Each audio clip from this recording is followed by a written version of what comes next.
Oke, halo guys. Balik lagi hari ini di channel Mr. Credit.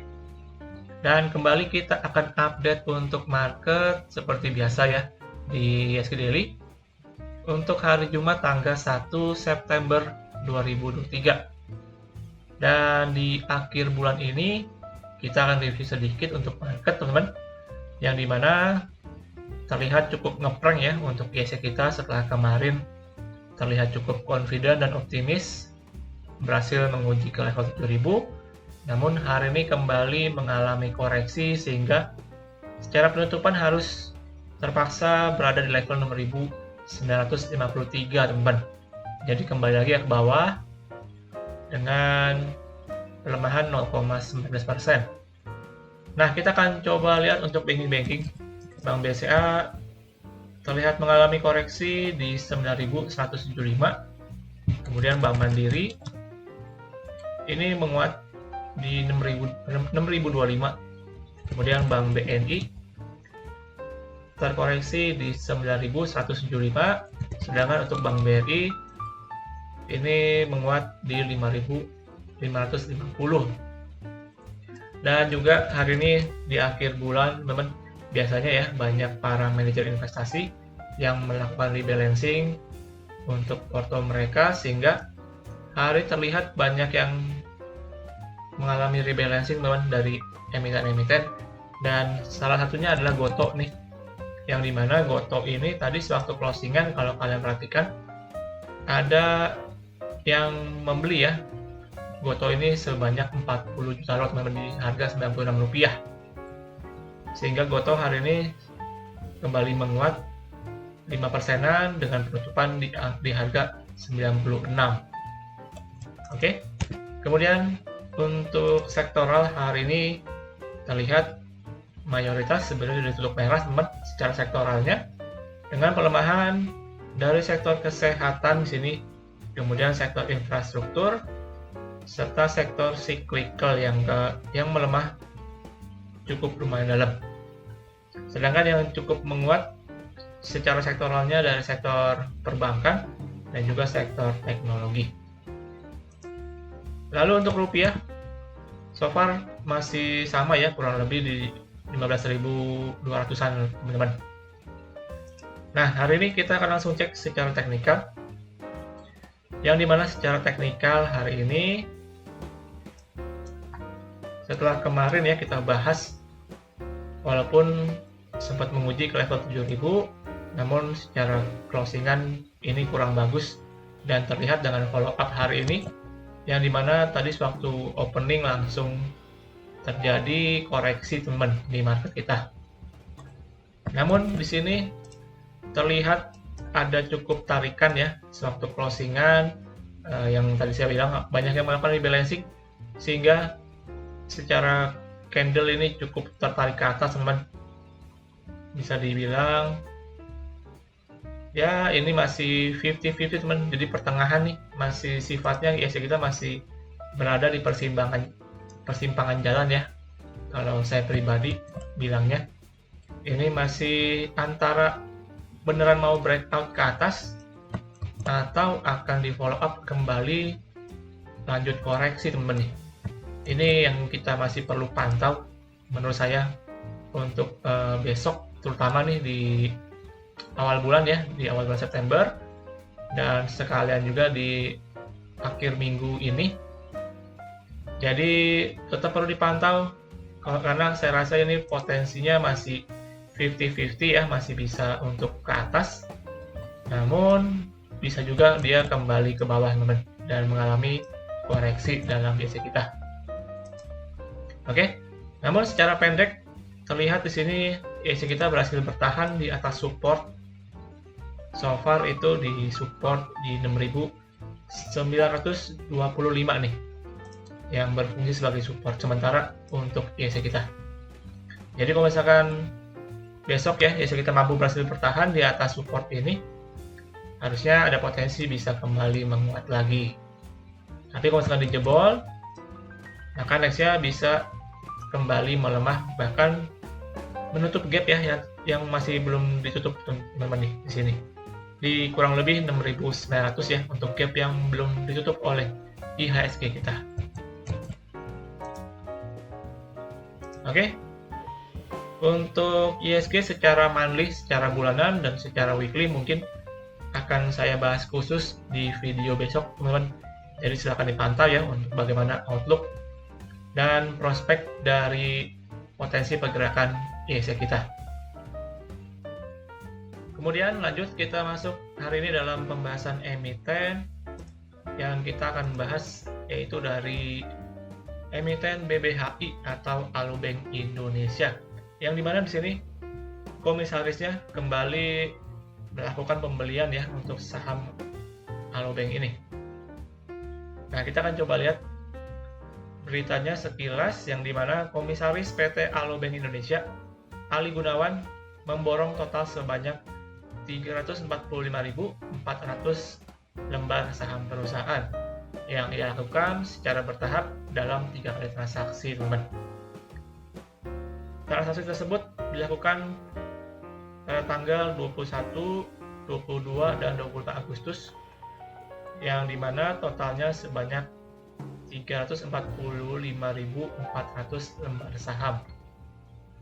Dan dengan total tersebut, dana yang dikeluarkan itu mencapai 535 juta, teman-teman, kurang lebihnya.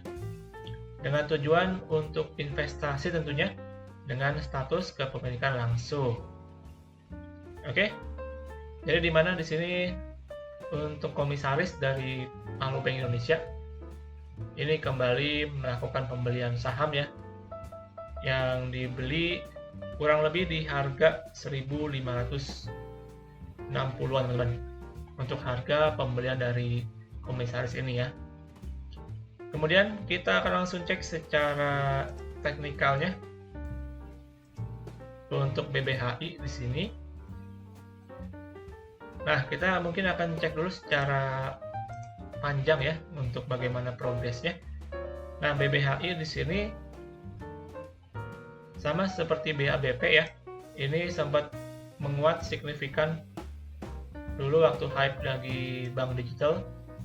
Kemudian setelah hype-nya hilang, mengalami koreksi yang cukup lumayan masif dari kisaran harga 6.700 sampai sekarang berada di kisaran 1000-an, teman-teman. Kemudian waktu proses koreksinya juga waktu itu sempat ini ya, membuat pause break di sini, bisa dibilang pause break dengan tujuan mungkin mau menciptakan kepanikan di pasar ya, supaya pada jualan dan ditampung di harga bawah. Jadi dibikin untuk pause break seperti itu, dan kemudian progresnya langsung kembali menguat signifikan, teman-teman, di sini. Dan saat ini masih dalam proses untuk koreksi menurut saya pribadi. Nah, di sini proses koreksinya cukup menarik. Dia koreksi, kemudian sedikit sideways, lalu jebol lagi, teman-teman, jebol ke bawah. Dan sekarang posisinya juga masih dalam sideways ya di sini. Dalam sideways di sini.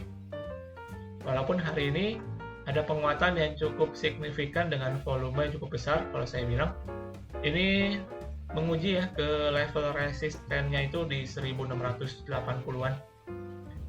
Namun ini saya belum bisa bilang bahwa akan kembali untuk lanjut menguat, karena kalau saya pribadi mungkin lebih prefer nunggu konfirmasi nih kalau di Alobank ini. Kalau misalkan dia berhasil menguat ke atas resistennya minimal, nah dari sini baru saya akan lebih yakin baru bisa kembali menguat lagi, teman-teman. Karena posisinya kalau sekarang kita beli ini masih dalam proses untuk sideways, menurut saya belum ada konfirmasi. Jatuhnya kalau misalkan kita beli sekarang ya spekulasi, teman-teman. Namun kalau misalkan kita belinya setelah dia breakout dari resistnya itu di kisaran 1700 ya, kurang lebih mungkin untuk resistnya, ini bisa lebih pasti dan kita ada konfirmasi dan memang potensinya untuk bisa menguat lagi. Oke, jadi kurang lebih seperti itu untuk BBHI ya, untuk update-nya.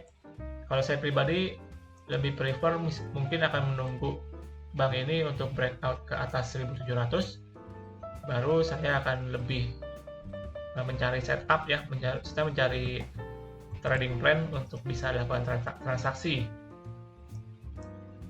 Namun kalau misalkan ternyata dia jebol lagi dari supportnya nih di 1500, ini potensi bisa kembali melemah lagi teman. Jadi silakan dipantau untuk BBHI karena so far masih dalam progres untuk koreksi yang korektif menurut saya di sini setelah mengalami rally penguatan cukup panjang dan sekarang masuk dalam proses koreksi dan ada potensi untuk bisa kembali menguat menurut saya. Namun kita masih perlu konfirmasi dengan yang pertamanya bisa harus break ke level 1700 ke atas teman-teman. Ya, kurang lebih jadi seperti itu untuk BBHI. Kemudian hari ini selanjutnya kita masuk dalam pantauan saham ya untuk besok di hari Jumat. Yang pertama saya akan memberikan dengan Indosat di sini teman. Nah, Indosat ini kalau saya rasa cukup menarik ya untuk jangka pendek sih ini. Kalau Indosat karena hari ini tadi sempat banting ya ke 9.400 tadi suatu pagi-pagi. Namun yang menarik closingannya itu dia berhasil bertahan nih, kembali tarik ke atas dan bahkan dia secara closingan berhasil closing di atas garis yang hitam yaitu garis EMA 13. Nah, ini menandakan ada yang mempertahankan teman garis ini ya, maksudnya momentum ini supaya nggak jebol nih. Jadi harusnya besok ada potensi untuk bisa kembali bisa menguat menurut saya. Nah, untuk yang mau coba mungkin bisa spekulasi aja dekat-dekat di 9.500 sampai dengan 9.550 ya. Itu mungkin bisa dicoba untuk spekulasi kalau misalkan dikasih. Dan harusnya ada potensi kembali bisa menguat. Mungkin ya akan menguji ke level resisten ya di 9.850-an. Oke, silakan dipantau teman-teman untuk Indosat karena saya rasa ini ada yang mempertahankan supportnya sehingga terlihat supaya candle cukup baik nih. Oke, itu yang pertama untuk hari ini. Oke, kemudian yang kedua hari ini yaitu pantauannya dengan ISSP yang dimana sama seperti Indosat tadi ya. Tadi sewaktu pagi-pagi nih, waktu sesi pertama dia cukup dibanting dan sampai menyentuh ke level support di 272. Namun terlihat di sini ya teman-teman, lihat closingannya cukup menarik. Ini kembali ke atas 280. Jadi ini saya rasa juga ada yang mempertahankan untuk support di area hijau ini teman-teman. Jadi bisa dipantau untuk spekulasi juga menurut saya. Ini ada potensi ya mungkin bisa kembali menguji ya ke level resistennya itu di sekitaran 294. Oke, jadi silahkan dipantau nih buat yang mau coba spekulasi ya karena terlihat momentumnya ini cukup kuat ya dipertahankan area supportnya sehingga dengan candle hari ini yang terbilang cukup bagus ada potensi bisa kembali untuk menguat lagi. Ini untuk lebih ke jangka pendek teman ya kalau saya pribadi untuk ISSP. Jadi silahkan dicoba untuk kalian yang mau coba scalping ataupun spekulasi harian teman-teman. Jadi demikian untuk hari ini ya. Terima kasih untuk kesempatannya. Yang pasti untuk market ini masih 50-50 kalau saya bilang. Kita masih perlu tunggu konfirmasi ya beberapa candle lagi nih. Yang pastinya kalau misalkan ISG kita mau menguat harusnya dalam beberapa hari ini akan terjadi lanjutan penguatan teman-teman yang harusnya langsung ya. Kalau misalkan dia cukup terreject di area sini, ini sih tanda-tanda akan terjadi reversal menurut saya pribadi ya. Oke, jadi demikian untuk pembahasan hari ini dalam ISG Daily untuk hari Jumat besok tanggal 1 September di tahun 2023 teman-teman. Sekali lagi thank you ya teman-teman untuk kesempatannya di video kali ini. Jangan lupa juga untuk kalian lakukan kembali analisa ulang untuk setiap analisa yang saya berikan. Dan juga jangan lupa untuk subscribe, like, dan komen, serta share kepada teman-teman kalian. Dan kita akan berjumpa lagi untuk update selanjutnya. Salam trading.